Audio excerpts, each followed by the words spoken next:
hukum, tinggalkanlah suasana, tinggalkanlah kebiasaan kejaksaan menjadi alat politik.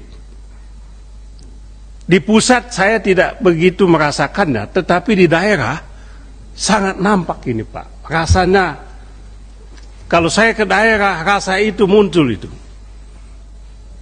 Kok begini? Ada juga jaksa-jaksa di daerah yang mungkin dikasih sumbangan mobil, kan begitu. Nah ini dia. Dipinjam mobil, pinjam Pak, nggak dikasih. Karena kalau dikasih nanti kena KPK Pak Supriyansa. Pinjam istilahnya. Tapi kan substansinya adalah dikasih mobil, pinjam atau ini dikasih cuma-cuma, ya kan itu bukan soal. Tapi ini yang terjadi. Tadi teman-teman menyampaikan pentingnya pengawasan Bapak. Saya apresiasi pengawasan itu dilakukan, tapi ini yang terjadi. Jadi sekali lagi kami memberikan apresiasi atas langkah-langkah yang dilakukan oleh Jaksa Agung berkaitan dengan kasus-kasus ini. Kemudian hal-hal yang berkaitan dengan pertanyaan publik, Pak. Satu, apabila Kejaksaan Agung, kejaksaan, tugasnya menegakkan hukum, memberantas korupsi. Nah, di banyak daerah, Pak, kami temukan dan juga berkali-kali kami sampaikan juga di sini. Mohon di era Bapak bisa selesaikan masalah ini. Yaitu berkaitan dengan unsur kerugian negara dalam penanganan kasus korupsi oleh kejaksaan. Yang terjadi adalah kejaksaan menetapkan si A atau si B jadi tersangka. Ini pejabat ini Pak.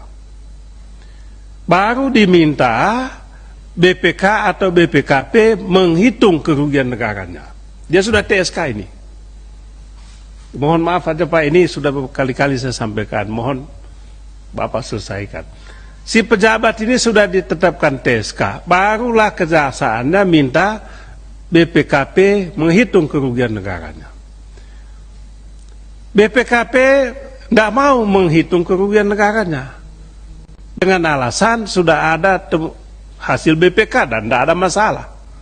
Tidak ada masalah ini. Untuk apa lagi BPKP bikin. Maka oleh kejaksaan tadi dicarilah akalnya. Akalnya apa? Dia datang ke lembaga politeknik atau apa itu Pak yang bangunan itu. Padahal bangunan itu sudah selesai 5-10 tahun lalu. Dia datang ke sana. Ini ahli tadi dosen ini, politeknik ini. Sampai di sana dia bilang, wah bangunan ini rusak. Ya pasti rusak, udah 10 tahun lalu. Lalu si politeknik tadi hitung dia kerugian negaranya sekian, kan gitu Pak. Nah, berdasarkan hitungan itulah kemudian yang bersangkutan diadili dan proses dan ya namanya hakim di zaman sekarang ini jadi stempel aja dia ya dihukumlah yang bersangkutan. Poin kita itu silakan, tapi poin kami adalah bagaimana sebetulnya Bapak sebagai komandannya di kejaksaan ini membuat pedoman soal ini supaya ada keseragamannya. Nah, masalahnya Pak, masalahnya adalah di tempat A itu dilakukan, tapi di tempat B tidak itu dilakukan. Kan gitu loh. Lalu loh, apa boleh toh suka-suka begitu? Itu satu Pak. Yang kedua, apakah boleh juga Jaksa Agung membuat panduan mengenai putusan pra-peradilan? Si A, ini kasus Pak, dan bukan hanya satu, banyak. Si A ditetapkan sebagai tersangka dengan dugaan tindak pidana, termasuk tindak pidana korupsi. Dia mengajukan pra-peradilan, dikabulkan pra-peradilannya. Tetapi Bapak, jaksanya nggak peduli putusan pra-peradilan ini, dia tetap lanjutkan. Tetap lanjutkan. Lebih lucunya lagi, ya hakimnya ya stempel saja. Bukan hanya satu Pak. Kalau satu mungkin pengecualiannya. Ini beberapa tempat loh. Lalu kalau demikian Pak, untuk apa ini lembaga pra-peradilan?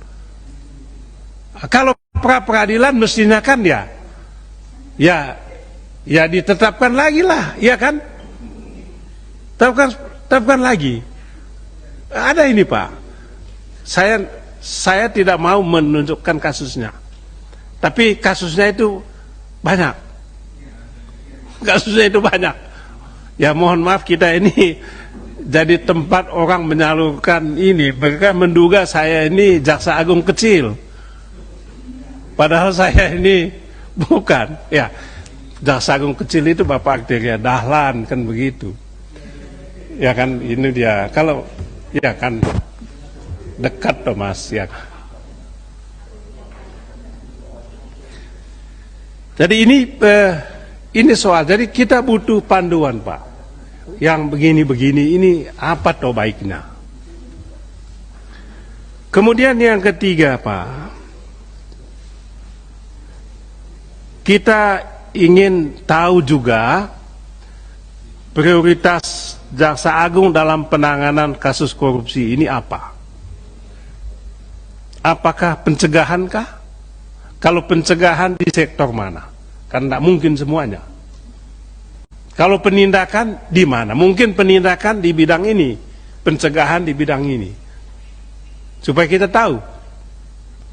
Sebab nanti ada juga kepolisian melakukan pencegahan di bidang ini. Nah, tadi ada teman-teman tadi menyinggung soal TP4 apa tadi? TP4D zaman-zaman dulu itu, ya kan? Idenya bagus. Tapi pelaksanaannya itu peralat itu sudah, ya kan? Kita semua jadi korbannya. Ya Pak, tempat saya korban Pak. Ini, jadi ide bagus belum tentu dilaksanakan dengan baik, program bagus belum tentu dilaksanakan dengan baik apabila tidak diawasi. Nah, maka kami ingin tahu fokus Kejaksaan Agung ini apa dia.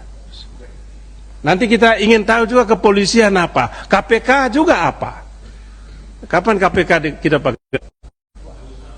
Kok KPK kok takut-takut sih? KPK kok beberapa kali ini nggak pernah mau dipanggil oleh Komisi 3. Oh tadi tanggal 2, oke. Karena ada soal kasus-kasus ya. Kasus apa? Ya kasus BPJS ya. Yang ditangani oleh KPK kan BPJS.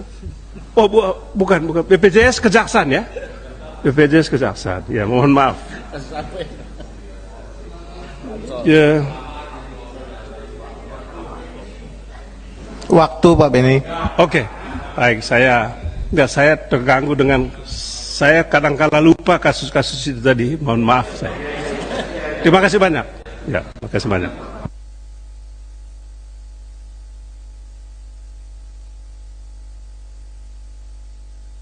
Baik,